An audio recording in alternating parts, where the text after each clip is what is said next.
are you actually being explicit in setting the expectations of your clients? Now, I did a video on this which is very similar, and that was, are you explicitly stating your expectations of clients? This is a little different. My question is, are you explicitly setting the expectations of your clients? And what I mean by this is, what can they expect from the experience with you? So here's the thing. What I find is that advisors dance around some of the most important psychological engagement issues between themselves and their clients. And when I say psychology, I don't mean in a way that's used to manipulate people. I mean they're not being directly honest enough, not looking your client in the eye and being firm and being direct about things doesn't increase your professionalism, it decreases it. It's one of the key differences between being a master advisor and just being okay at it.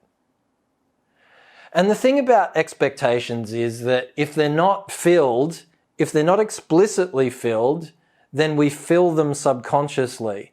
So it's like the void gets filled in. So if you don't tell people what your office looks like, if people are coming in for their first meeting in your office and you haven't sent them a video of what the office looks like and how to get there, then their expectations being filled. And most of the journey there is, where do I go? What's it going to look like? How does it go when I get up there? Does the lift open onto a receptionist? Does it open onto a push buzzer on a wall? All of these things are questions they will have in their mind. And if you haven't set it for them, then what happens is you can never meet an expectation that's been made subconsciously because it's made up.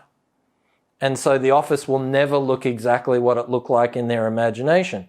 And so when this happens, you get an experience called cognitive dissonance. And, a very simple thing I've been saying to advisors for decades, nearly, 15 years anyway, is make videos on how to get to your office. Take the stress out of that journey. Very simple way. But what about your engagement with them? What can they expect? How long is it going to take for something to happen?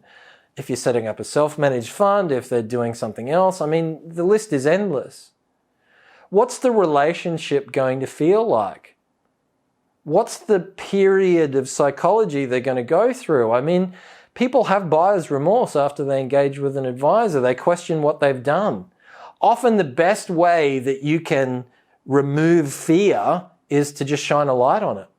And by explicitly stating these things up front, you do exactly that.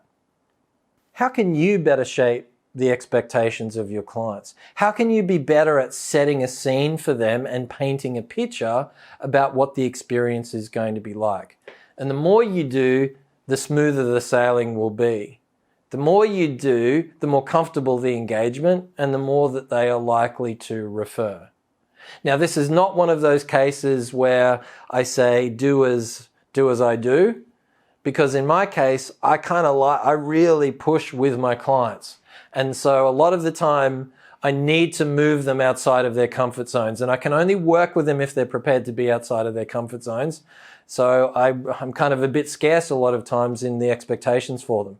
But for you, unless you're doing exactly the same thing, then I think it's really important that you help set the scene for your clients. Are you doing it explicitly? Are you letting them know what the relationship's going to be like, how it will feel, how it will develop over time, what the office is going to look like, how long, different pieces of advice take, and are you updating them when those expectations change? Thanks very much. Love to hear your thoughts. Cheers.